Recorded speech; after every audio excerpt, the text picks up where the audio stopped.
So the lighting of the beacons, smoke signals, fire signals, saying, "Danger! Danger! Come help us!" in the film The Lord of the Rings, which is definitely before electricity. Here's another way people would communicate over long distances. This was used at sea, between ships. It's called Semaphore, and based on the position of the arms and movement of the arms with these flags, you spell out letters. So if you both speak the same language and both know semaphore, you can communicate, but it's not over. At sea it might be a couple of miles, but the other thing they did at sea, by the way, was to use different colored flags on the up from the masts.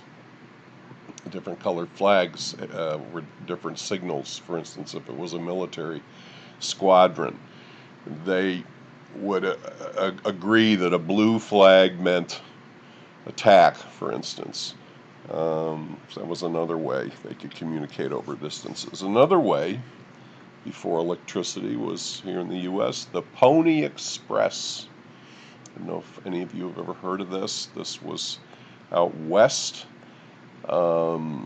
where these mail carriers would go over hundreds of miles of trails and unpaved roads in the Old West. I think changing horses every, 30 miles or something like that, and carry messages. But all that changed thanks to Samuel Morse, who was a painter, was painting a portrait of Lafayette, the French citizen, a member of the nobility, Marquis de Lafayette, who fought alongside George Washington in the American Revolutionary War. So what happened when he was painting this portrait in Washington, D.C.? He got a letter from his father saying, "Your dear wife is convalescent," meaning not well. The next day he gets a letter saying his wife has passed away. So this must have been via the Pony Express in the East that he got these letters. Went back to New Haven, Connecticut. His wife had been buried. Heartbroken. For days he was unaware of her failing health. He couldn't go back to be with her.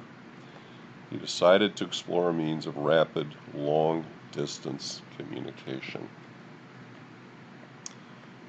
And he invented the Telegraph System. 1838, January 6th, across 2 miles of wiring, he making different letters based on the length of the clicking that he made. This is early clicks. It just occurred to me, but it's true. And the message he sent was, "What hath God wrought? What has God created through me, a person," is what he's saying.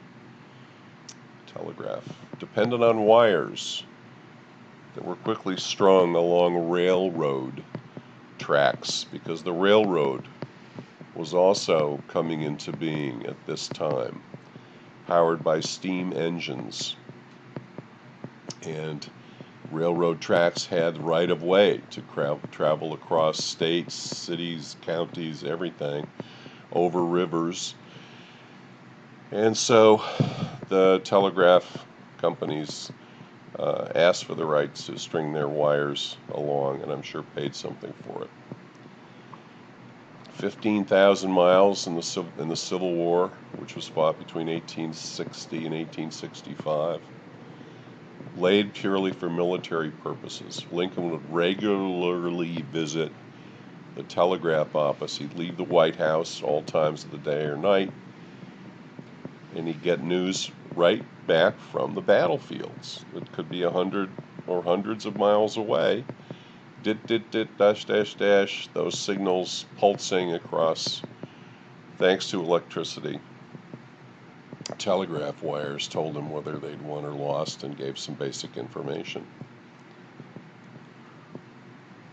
Western Union was the dominant company. Yearly messages, you can see, 5.8 million in 1867 to 63.2 million in 1900. Who used it?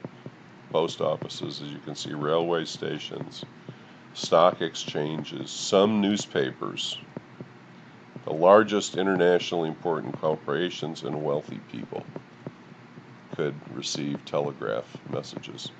And you could send a telegram to someone too, right? You could send a message to a telegraph office, and then a messenger from the Western Union Telegraph Office would ride his bike or something to your house and hand you a piece of paper with whatever the message was. There's a famous story about the actor Carrie Grant. His real name was Archibald Leach. He's a British citizen, became a major American movie star, noted as being very, very handsome, very good in light comedies, like Bringing Up Baby.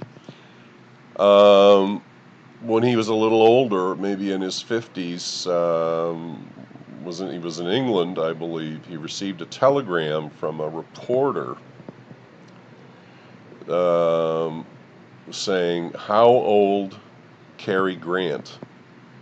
Because you paid by the letter with the telegram. You know, you would skip things like vowels and verbs, I should say. Verbs like, how old is Carrie Grant? How old Carrie Grant? And he responded, Carrie Grant, with another telegram back to the reporter. Old Carrie Grant, fine. Okay. In fact, in 1858, a cable was laid under the Atlantic Ocean, very well insulated. I mean, what an amazing idea. You know, huge cable. So different boats, I think, went out and had this cable on massive rolls that they put out, and this thing goes along the bottom of the Atlantic Ocean. A cable. Look at this. From Newfoundland, and it's linked up into the United States, and it's going to Ireland, and then it's going to England. And on August 16th of that year, 1858, President James Buchanan, who came right before Abraham Lincoln, sent a telegraph message to Queen Victoria of London, and she sent a message back to him. What hath God wrought? Pretty amazing technology happening here. Immediate. So you'll remember the early days of the newspaper. News from Europe took 3 or 4 weeks, the time it took to sail across the Atlantic Ocean. Well, now, pretty much immediate. Another electronic medium was invented in the mid-19th century. Alexander Graham Bell invented the telephone. He did so, he was doing experiments because his wife was deaf.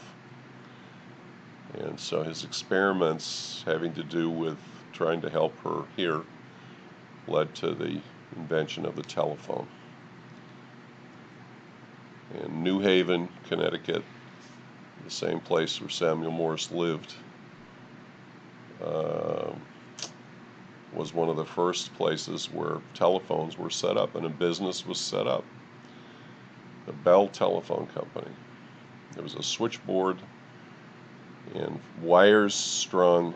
There were 64 customers. That was all they could handle on the switchboard. Only 2 conversations could be handled simultaneously. So it was done by hand. I mean, you would plug a wire here and here and plug another wire in there, and people would be connected through your switchboard. Okay, 21 subscribers, paid $1.50 per month. How about that? Which is a fair amount of money in those days. First directory published. There were 50 subscribers. There were businesses, same ones that had the telegraph.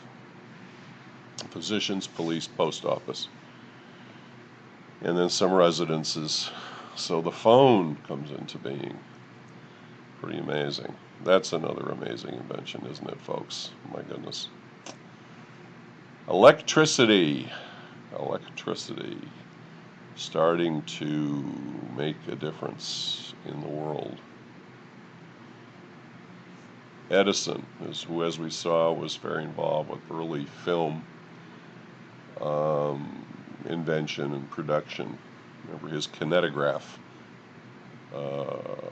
which is a device you could peep through a peephole and see a little film of somebody doing something.